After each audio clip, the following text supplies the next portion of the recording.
Clash in Paris took place in Nanterre, France, which is a suburb of Paris. The venue that hosted it was the Paris La Défense Arena, which had easily the loudest crowd of the year.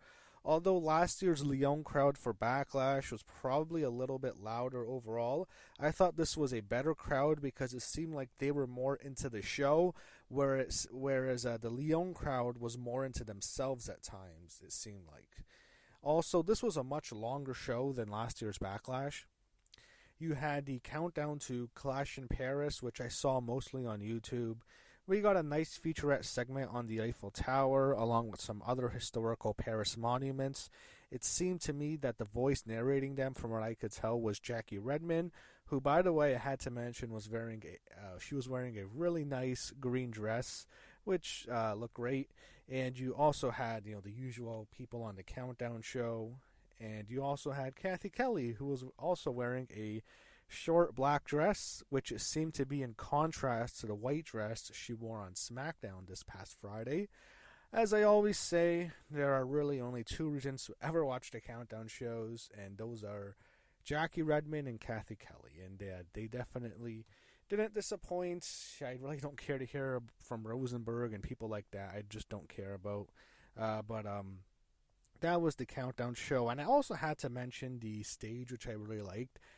From the photos I've seen, I don't know if it really showed much on the show, but some of the photos I saw, and I want to bring this up, it seemed like the flooring of the stage mimicked, and this was probably just LED screens, and it was, that it kind of mimicked cobblestone. That's common on many European streets, especially in Paris. I've actually walked on ground similar to that in the Paris Hotel in Las Vegas, which is the city Vegas is hosting WrestleMania again. So I like that touch. And you also had an Eiffel Tower set up on stage, and it was an LED Eiffel Tower, but it seemed like the top of it, I don't know if it was almost more of a physical replica, it seemed like, but you had an LED Eiffel Tower, and behind it is another LED screen. The backdrop, which was the second screen behind the tower, incorporated many of the landmarks, and it was a starry night sky, which is inspired by Vincent van Gogh's artistry, which is the poster for the show, and all the graphics have been based on Van Gogh and Starry Night, which was, again, a nice touch I liked. And when the pyro went off to start the show, it was great. And I really hope the WrestleMania set matches some of the Vegas monuments, which includes the Eiffel Tower. Can they save the Eiffel Tower and send it to Vegas to do it again next year? I don't know if they still have the old Statue of Liberty from that WrestleMania 29, but I hope they do WrestleMania 42. They do it to be Vegas skyline themed. Use all the monuments of the hotels and put them on stage on an LED stage or something like that. I think that would be good. That's the logo for WrestleMania 42 is the Vegas skyline. You can't do every one of them, but it'd be cool. It'd be nice if they could do some of them. And the WrestleMania 41 was a casino logo, and they matched that. So maybe we get something similar for this logo for 42. So, Clash in Paris officially starts. We got a nice shot of the Eiffel Tower to start. This is the Eiffel Tower during the day, by the way. You had fans in the crowd holding up blue, white, and red signs to resemble the flag of France. We got pyro, which I mentioned. As it came out, it was around the tower, and behind it, then the backdrop was the Starry Night. It was an incredible visual. You had to see it. It looked great. And I really liked the how it all looked. It just, especially when the pyro came out of the tower and towards the Starry Night, it was a great visual. It'd make you think you were outdoors. That's how nice it looked. So, Roman Reigns and Bronson reads the opener. Bronson gets a lot of heat. Roman Reigns gets incredible, massive babyface reactions here, as he's been getting it all over Europe and America, by the way, but especially it seems like in Europe.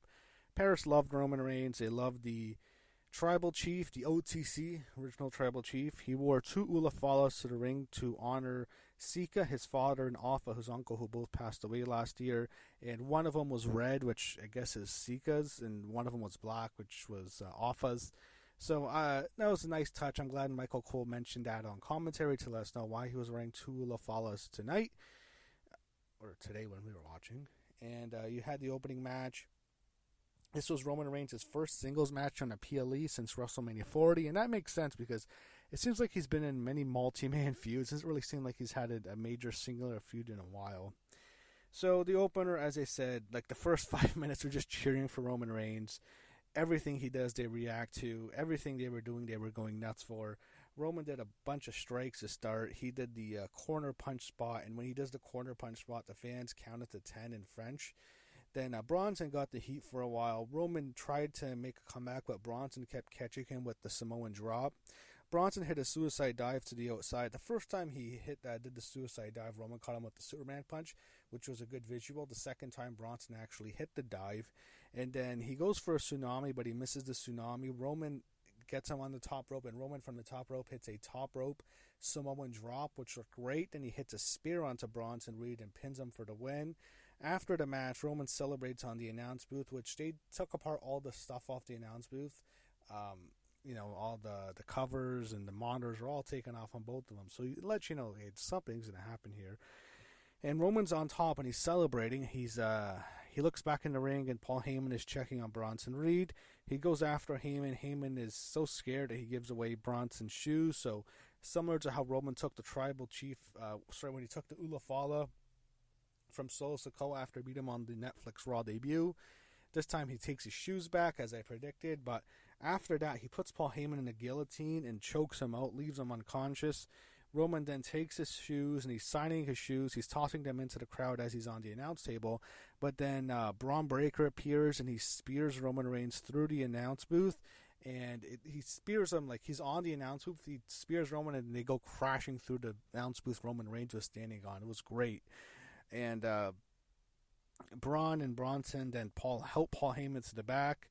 As Roman's being helped up, he's helped up by trainers. Braun Breaker hits a second spear onto Roman. Bronson Reed hits a tsunami, and I think that's when they get the stretcher out and they put Roman on the stretcher, and then Bronson Reed hits a tsunami while Roman Reigns was strapped on the stretcher. This caused Jey Uso to come out, even though he's in the main event later tonight. He tries to make the save, but then they beat down Jey Uso too, and eventually Roman Reigns is stretchered out. Really, it was a big segment in the sense that they're writing off Roman Reigns for TV. I don't think he's going to be at WrestlePalooza. When Braun first speared him, I thought, all right, that's WrestlePalooza. Roman and Braun, they're going to load up that first ESPN debut show. Now, it just seems like, all right, they're just doing this to get Roman off TV until Survivor Series. Backstage, Adam Pearce is yelling at both Braun Breaker and Bronson Reed. He ejects both of them from the arena, and if they come back, they'll be suspended without pay. You had Jelly Roll and Post Malone in the crowd, and we get the tag team title match, Wyatt 6, Dexter Lumis and Joe Gacy, accompanied with Uncle Howdy, Eric Rowan, and Nikki Cross. They're taking on Street Profits, Angelo, Dawkins, and Montez Ford, accompanied by B-Fab. So you had the fans doing the Street Profits. I don't know. It's like that reverse yeet. That's what it seems like. I guess Jey Uso probably should be a little bit upset. They're kind of ripping him off. And then Wyatt 6 come out. Fans sing Shatter as the Wyatts make their entrance. They also all had their Fireflies out with their phones. Amazing visual and tribute to Bray Wyatt. That song is awesome. Shatter is probably the best theme song. So early in the match, it teased tension between the Profits. This was just a SmackDown match. Nothing much here. Wyatt 6 wins. You had people getting involved. And I just felt like this really should have just been on SmackDown, especially considering how long the Roman Reigns and Bronson Reed segment. That was like an hour. That took up the first hour of the show, and I thought, all right, you know what? Only do 5 matches. You don't need to do a tag match. You done it on SmackDown. They should have just done it last Friday, and then do the 4 other matches. I felt like this didn't need to be on the show. They show us some of the sights of the beautiful city of Paris, just a really wonderful-looking city, the city of lights, as Michael Cole called it. Then you get the Women's Intercontinental Championship, Becky Lynch taking on Nikki Bella, and Nikki comes out. She dressed there was a young fan dressed as Nikki Bella, and Nikki hugged her in the front row. I guess she was cosplaying as Nikki. Becky Lynch comes out, and she gets a very good reaction. They were into her, and I thought, you know what? I think her theme song is starting to grow on me. That's what I first thought when she came out. This is Nikki's first singles match on a PLE since Evolution. Not this year's Evolution, but Evolution in 2018. The first Evolution. That's a long time. Wow. Certainly a lot has happened since then, especially in the women's division. So it wasn't a surprise to me that the European crowd was behind Becky Lynch. They're supporting their fellow European sister. Yeah, she's Irish, they're French, but you know what? Yeah, they're Europeans. They're going to cheer for her over Nikki Bella. Becky's one of them. I get it. I see why they would choose her over Nikki, but watching this, it only seemed as the match went on that they really turned on Nikki Bella, and I think part of it wasn't just because they like Becky because she's European. It's also because Nikki fucking sucked in this match. She was awful. Nobody wants her sister back, by the way, because as bad as Nikki was in this match, her sister Brie is one of the worst wrestlers ever in the women's division. She's 10 times worse than Nikki ever was. Nikki she was just missing everything. I just felt like she's done. Becky can't carry her. Becky has good matches with almost everyone. I guess the match at Lyra at SummerSlam wasn't good because it was overbooked. But, I mean, she has good matches with everyone. She's one of the best workers they have, and she couldn't get anything out of Nikki. Nikki was so bad here. This match would have been way worse in front of an American crowd because at least the French crowd was reacting to everything because they just react to. That's how European crowds are. But American crowd, they would be dead for this. This would be a fucking disaster in the United States. They're lucky it was in here because Nikki's just awful here. It's like, why is she so lethargic? She's so slow. She's off. She is just not moving as fast as Becky. You know what? It's an era thing. She was in the worst era in the history of women's wrestling, which is the Divas division. None of these women are good workers. They're all slow as fuck. Here, Becky's just so much faster than her, and it really shows. And she's trying to slow down, but Nikki's just so off here. This match sucked, and as it got on, I guess it improved a bit, but eventually Becky just wins with the backside. I'm thinking to myself, why can't she just win with the manhandle slam? She wins with the backside. That means the feud's probably continuing, which I really don't want to see. This was easily the worst match of the night, the worst thing on this show, easily. So as they show Paris, the city, it's now dusk, and the Eiffel Tower begins to light up. It looks great. I love the dusk setting, and then right before it gets dark, and I thought that was a nice visual, seeing the city of Paris and seeing some of the monuments, not just the tower. We see Jey Uso in the trainer's rooms. Adam Pearce comes in, asks if he's ready to go. Jey says he's ready. He's good to go. He's going to be in the main event. Then we get the good old-fashioned Donnybrook match. Sheamus taking on Rusev. So we got bars, a mini bar set up in the ring, and then he had wine barrels, whole bunch of them. I guess whiskey barrels, actually, that's what Michael Cole said. Whole bunch of weapons, kendo sticks, chairs, tables set up near the ring as well. And there was also Irish and Bulgarian flags to represent both guys. Sheamus for Ireland, Bulgaria for Rusev, as he represents his home country now. He no longer represents Russia, so you had Rusev early in the match get the heat for a while. Sheamus hit some chops, and there was a cool spot where he puts Rusev over the bar and hits the chops, which is a good spot. And then he uses the shillelagh and hits Rusev with it a bunch of times. Rusev then hits a side slam onto Sheamus. They were on steps. He slammed him off the steps, and Sheamus went through the bar, which was cool. That was looked like it actually hurt a bit because Sheamus's head hit the edge, and it just looked like it was painful as fuck. I mean, Sheamus, you look at him, it's just not just because his skin is so light, but it shows more. You see all the welts, all the bruises, just looks like fuck. I can't imagine the amount of pain he's waking up every morning, but he probably enjoys every last bit of it. Especially when he gets to have these banger matches in Europe. That's what he just loves. It was similar to the match, not as good, but it's similar to how he just beat the shit out of himself in the match with Gunter at the first Clash of the Castle in Wales. This was kind of similar where they really beat each other up here. As I mentioned, there's the slam, and then Rusev has Sheamus up, and they're on top of the whiskey barrels. There's like 4 whiskey barrels stacked up onto each other, and they're pretty high up in the air, and he has Sheamus in the accolade, but eventually Sheamus gets out of it, and then Sheamus gets up Rusev for a white noise on top of the barrels, pretty high up in the air, and he slams them off the barrels, and they smash through 2 tables on the ground, which was a great spot. Insane spot. I'm sure they were chanting "Holy shit" in French. Rusev kicks out of the bro kick in the ring, and I thought Sheamus was going to win, but then Rusev kicks out of the bro kick. Yeah, Rusev then gets the shillelagh, hits Sheamus with it, and then he puts the accolade in, and he uses the shillelagh around Sheamus' mouth to like put more pressure. Eventually, he puts him back with the shillelagh, and Sheamus has to tap out to Rusev. Huge win for Rusev. Sheamus puts him over big time here. You can tell he really wants to get him over. He puts over Rusev. Huge win. This match, There's only one word to describe how good this match was. It was a banger. Hopefully we get another banger after banger, if you know what I mean. I'd like to see this match again. They announced a European tour on the road to the Royal Rumble. It seems like the country of focus for this tour will be Germany. The first European tour was definitely the English tour with the O2 hosting both SmackDown and Raw. This current tour is definitely the French tour with Clash in Paris. In January tour, from the dates that I saw, it looks like most of them, the country most prominently featured is Germany. So it'll definitely be in January, will definitely be the German tour. They put over Michael Cole for being named on the most impactful sports TV voices in the New York Times list. John Cena currently, they mentioned this stat, he currently has the second most PLE wins behind The Undertaker, and then they went to his match next. So Logan Paul comes out, gets massive heat as you'd expect.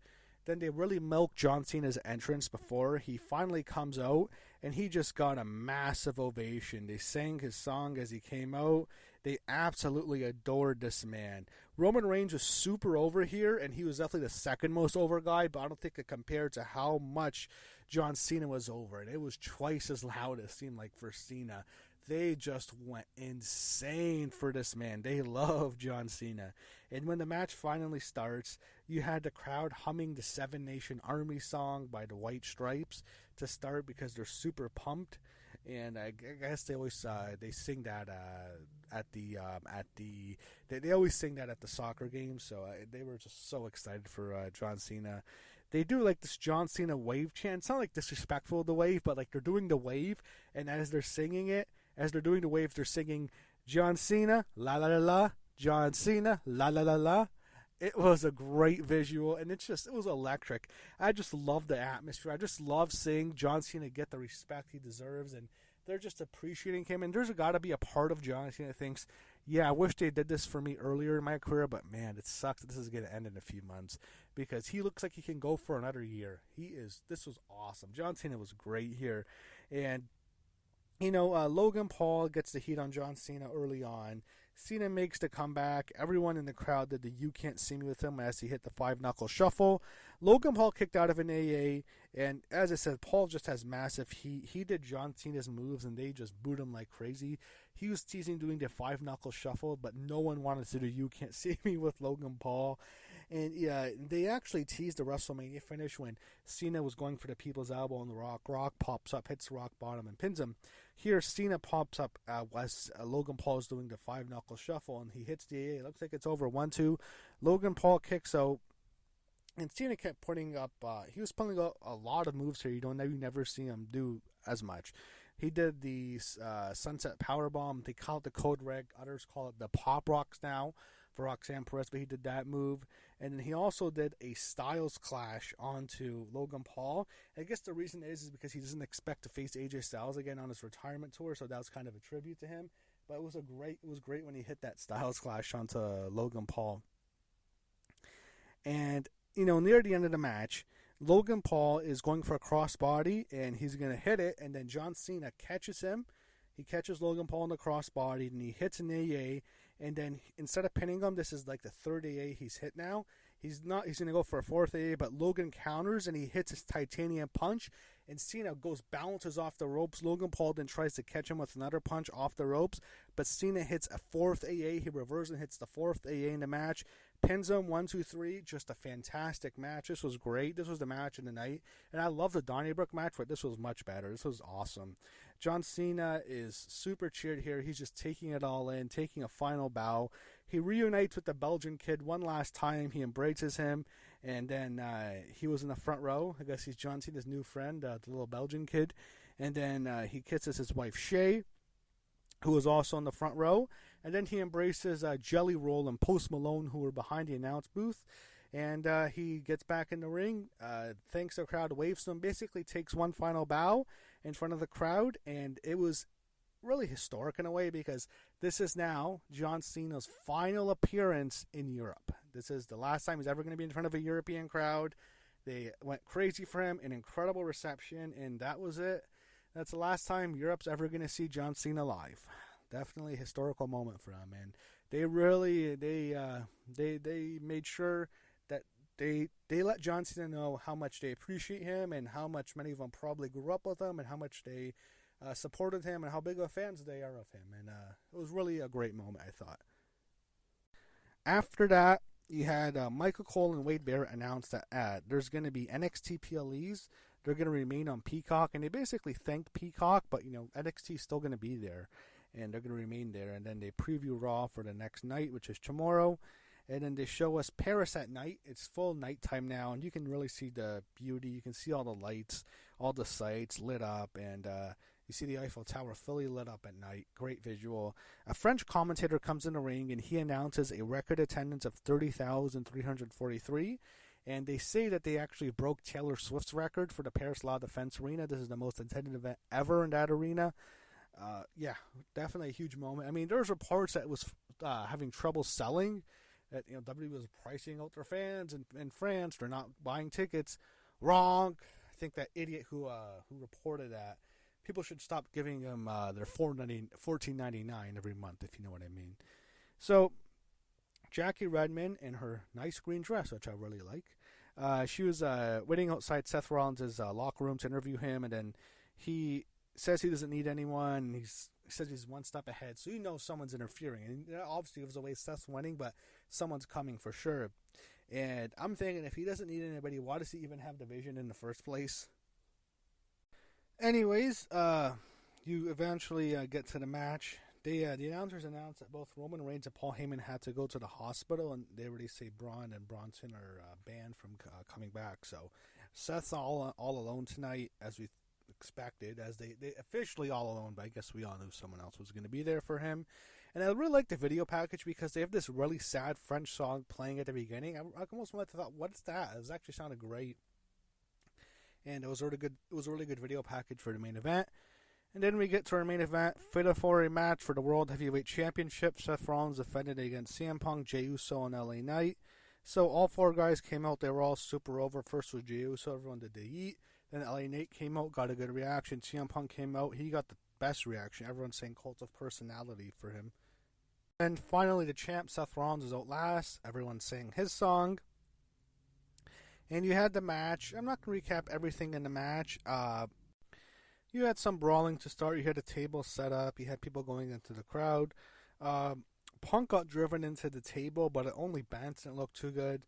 Then you got a Yeah versus Yeet punch off with Jey Uso and LA Knight. LA Knight sets up Seth Rollins. He puts him on the announce table, goes for a top rope elbow drop, but Jey distracts him, and then LA Knight goes for the elbow drop, but this gives time Seth for him to get out of the way. He gets out of the way, and LA Knight goes crashing through the announce booth. The story was the faces keep undercutting each other, inadvertently helping Seth Rollins, which is just stupid because I'm thinking, why don't you just work together, get rid of Seth Rollins, destroy Seth, and then focus on a triple threat. Eliminate the fourth guy, make it a triple threat, and settle it between the three good guys, if you will. Punk takes out LA Knight, Seth took out LA Knight and Jey Uso with stomps onto the outside. Then he sets up a chair over Punk's head. He goes for a curb stomp to finally destroy Punk. But he misses the curb stomp, and he goes foot first into the chair, onto the seat, and he looks like he's in trouble. Punk then hits a go to sleep, and Rollins bounces off the top rope, he bounces off the ropes. Basically the exact same spot that we saw in the Netflix debut when Punk hit the go to sleep. Rollins bounces off the ropes, and Punk hits a second go to sleep and pins him. They were choosing the exact same spot here. He has him up for the second go to sleep, but then a masked and hooded woman, you can tell it's a woman by the eyebrows, how well done they are. So yeah, that's definitely a woman. And she hits CM Punk with a low blow. She unmasks herself, takes the hood off, the mask off, and it's Becky Lynch. Seth Rollins, I guess, is going to work with his wife now. Becky Lynch, I assume, is part of the division, but that's not confirmed. And she reveals herself, and Punk's hurt with a low blow. Rollins hits a curb stomp onto CM Punk and pins him 1, 2, 3. Then he celebrates with Becky Lynch to end the show, his wife. I thought the ending was pretty lame. I was not that excited to see Becky in division, but I guess everyone on Twitter was thinking to themselves they were excited because they think this means the return of AJ Lee, and I think that's probably it. I think AJ is going to come back. Maybe at WrestlePalooza we get CM Punk and AJ Lee, against Seth Rollins and Becky Lynch. So two couples face each other. I don't think that's ever happened before.